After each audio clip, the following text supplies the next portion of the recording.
Bonjour, salut à tous, comment vous allez? J'espère que vous allez bien. Alors, aujourd'hui, on va réaliser un gel de douche exfoliant qui va vous nettoyer, vous entretenir la peau, vous retirer tous vos peaux mortes là, et va vraiment redonner de l'éclat à votre peau. Alors tout d'abord, je tiens à m'excuser pour mon absence depuis la semaine passée. J'étais tellement occupée, alors j'ai pas pu poster les vidéos. Alors je me suis dit, faudrait que cette fois-ci je poste ne serait-ce qu'une vidéo. Je ne devrais pas finir la semaine sans poster une vidéo. Alors voilà ça, je prie de m'excuser. Et je vous assure, je vais me rattraper. Donc, pour commencer, pour notre première phase, on aura besoin de l'acide salicylique, j'en ai pris 3 grammes, plus de la glycérine 2 grammes. Ceci, on va mélanger les deux, question de faire fondre l'acide salicylique. Je vous ai dit, la glycérine est mieux placée pour faire fondre l'acide salicylique contrairement à l'eau, parce que dans de l'eau, l'acide salicylique prendra beaucoup de temps à fondre. Donc, voilà. Ensuite, on va prendre de l'eau. J'en ai pris 395 ml d'eau, auquel je vais rajouter de la vitamine B3, de la niacinamide, 3 grammes, et puis de la lantoïne, 2 grammes. Puis on va bien mélanger, question d'homogénéiser tout ceci, et on va laisser poser de côté. Alors, pourquoi la lantoïne? Pourquoi la niacinamide? La vitamine B3 diminue et minimise les pores dilatés de la peau. Elle uniformise le teint et adoucit le teint. Elle diminue et aide à exfolier et à faire disparaître totalement les rides et les ridules de la peau. Elle renforce la barrière cutanée et redonne de l'éclat à votre teint. Elle réduit et limite l'irritation de la peau. Non seulement ça, c'est quelque chose d'éclaircissant, on le retrouve beaucoup aussi dans des produits éclaircissants. Et la vitamine B3 aide à atténuer l'acné. C'est-à-dire si vous avez de l'acné et vous voulez faire un produit, vous pouvez mettre la niacinamide à l'intérieur car elle aide vraiment à faire disparaître l'acné, c'est-à-dire les boutons. Alors pourquoi la lantoïne? La lantoïne favorise la cicatrisation. Elle adoucit et apaise la peau, elle est anti-irritante également, hyper hydratante, adoucissante et régénérante. Régénérante ici, on comment le dire, un produit exfoliant comme celui que nous sommes en train de faire, il va vous exfolier la peau, c'est-à-dire retirer la peau morte là, toutes vos peaux mortes et nettoyer votre peau. Alors pour cela, après avoir nettoyé, après avoir retiré toutes les peaux mortes, vous avez besoin de faire régénérer votre peau. L'épiderme a besoin de se faire régénérer et elle a aussi besoin d'hydratation. Alors la lantoïne viendra jouer ce rôle-là. Alors pour terminer notre première phase, notre phase 1, nous aurons aussi besoin de la glycérine, toujours 20 grammes, et de l'azanthane jaune. Bon, l'azanthane de votre choix, qu'elle soit jaune ou blanche, je préfère prendre de l'azanthane jaune, environ 25 grammes. Donc vous mélangez l'azanthane, vous versez l'azanthane dans la glycérine et vous homogénéisez pour qu'elle soit facile à adhérer dans la préparation. Alors pour la phase B, on aura besoin d'un tensioactif. Ici j'ai pris de la cocobétaïne, de la cocamidopropylbétine. J'en ai pris environ 70 grammes. À cela, je vais rajouter mon extrait d'orange. Je fais maison, j'en rajoute environ 10 grammes. Je vous assure, il va donner un parfum tellement doux à votre préparation. Je vous ai promis de vous montrer comment réaliser des extraits maison. Je n'ai pas oublié, ça arrive très bientôt. Et au fur et à mesure que vous le laissez, je sais pas, au fur et à mesure que vous le laissez, il se fermente et le parfum devient encore plus fort et plus agréable, surtout que l'orange sent vraiment très bon. Donc une fois que vous avez rajouté cela, j'ai dit 70 grammes de cocobétaïne et 10 grammes d'extrait d'orange ou alors un extrait de votre choix. Vous allez mélanger, vous allez homogénéiser, vous allez remuer. Ceci fait, l'on va ajouter à notre phase B le mélange de xanthane et glycérine.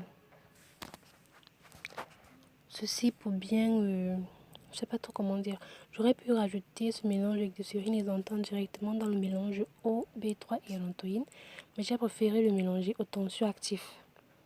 Et comme ça me fera un mélange auquel je vais rajouter plutôt à l'eau plus B3 et à lantoïne.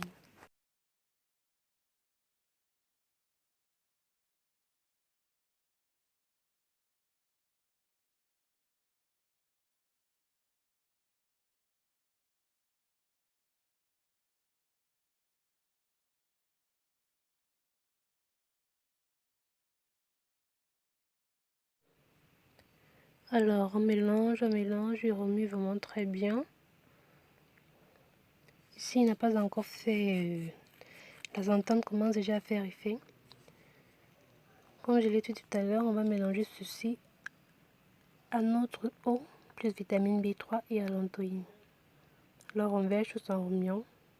On va bien mélanger tout le mélange, là on va bien l'homogénéiser. Puis on va laisser poser un moment, je dirais environ 5 minutes pour que la zantane puisse commencer à faire effet. Après environ 5 minutes, je viens rajouter le mélange de glycérine plus acide salicylique. Alors l'acide salicylique a une action kératolytique. Elle décolle les cellules mortes et stimule le renouvellement cutané. Elle est anti-inflammatoire et a des propriétés très exfoliantes, apaisantes, séborégulatrices et lutte efficacement contre l'acné, les boutons. Elle fait fader les cicatrices, les taches ainsi que l'hyperpigmentation. Donc si vous avez des problèmes de boutons, l'acide salicylique est un excellent allié à mettre ou à utiliser dans vos compositions. Et comme elle a dit, elle est hautement exfoliante. Alors on mélange tout ceci, on remue. Vous voyez là, ça s'est déjà épaissi, la zantane elle commence déjà à faire effet. Alors on va remuer, mélanger et laisser encore poser quelques minutes. Environ 2 minutes après, on va rajouter l'élément, je dirais, l'élément phare de ce gel de douche qui est du café. Alors j'ai mélangé le café avec légèrement d'eau. Je me suis dit que ça prendra du temps à fondre dans la zantane qui prend déjà forme. Donc j'ai mélangé avec légèrement d'eau pour faciliter l'adhésion. Donc voilà, vous mélangez et vous laissez encore agir.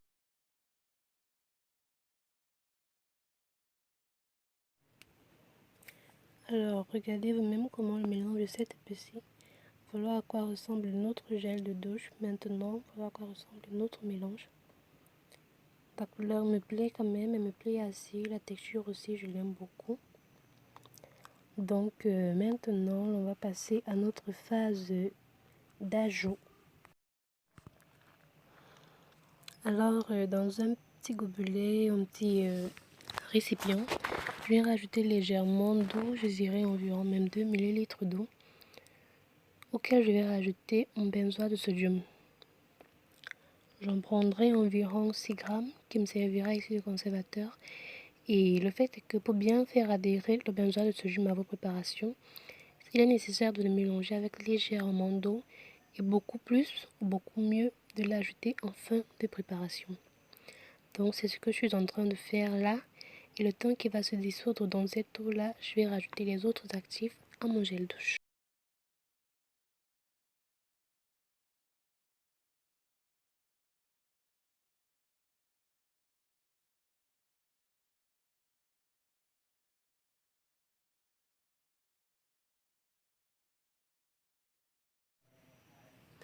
Alors je vais rajouter d'abord légèrement d'huile, 1 gramme d'huile, si tu peux prendre de l'huile de votre choix.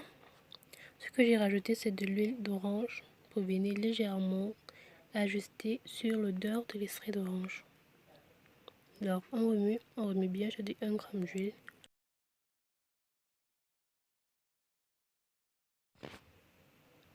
Puis je viens rajouter de l'eau de thé, environ 1,5 g de EDTA. Alors le DTA est un agent chelateur. Il va aider à capter tous les ions qui se trouvent dans votre préparation et vous donner une texture adéquate. Que ce soit pour un gel douche ou des crèmes, il va vous donner une texture adéquate. Et il va aussi réduire la teneur en eau. Il va, donc, comment le dirais-je, il va maîtriser la teneur en eau de votre préparation. Il va jouer il joue aussi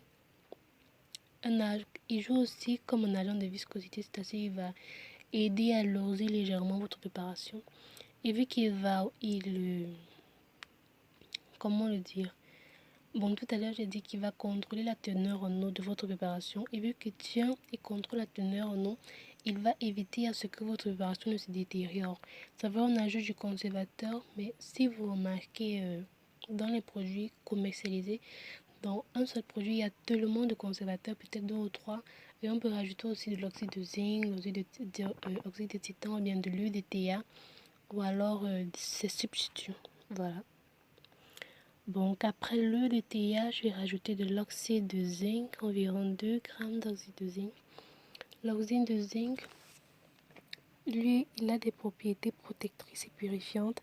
Il confère un filtre protecteur contre les rayons UV. Il protège votre peau contre les rayons UV. Il les absorbe et agit contre les irritations, les boutons, les psoriasis, l'eczéma, tout ce qui est irritation en fait.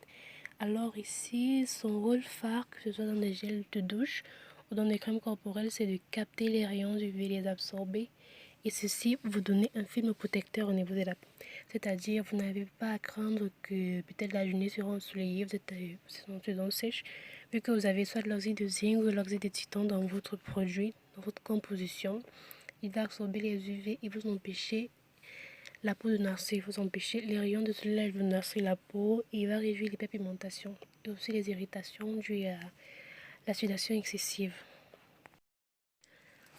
Voilà, pour continuer, on rajoute l'acide glycolique. J'en ai mis environ 8 grammes. L'acide glycolique, tout comme l'acide lactique ou l'acide salicylique, il est hautement exfoliant.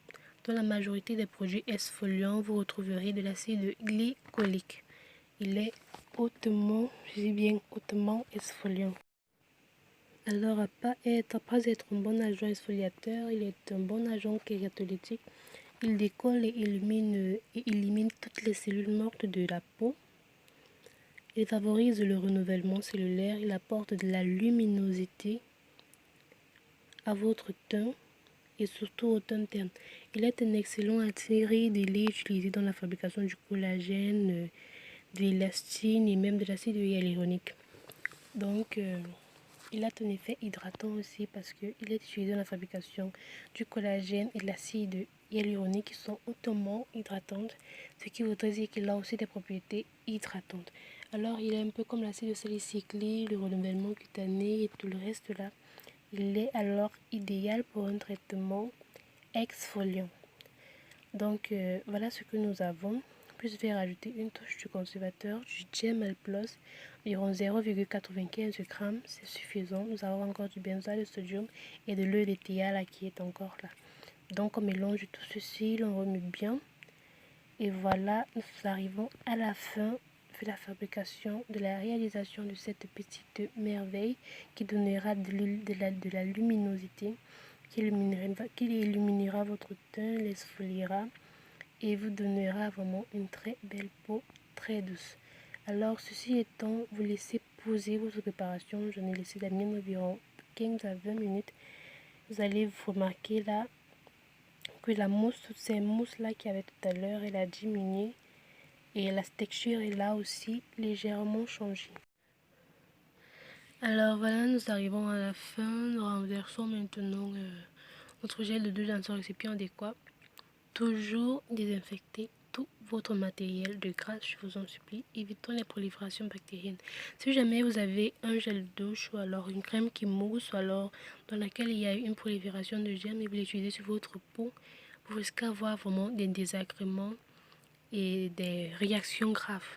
Il ne faudrait surtout pas négliger cela. Donc, il est nécessaire de désinfecter tout votre matériel. Prenez vraiment la peine, vous lavez bien, vous rincez, c'est possible même avec de l'eau chaude. Puis vous prenez de l'alcool à 90, vous désinfectez tout votre matériel.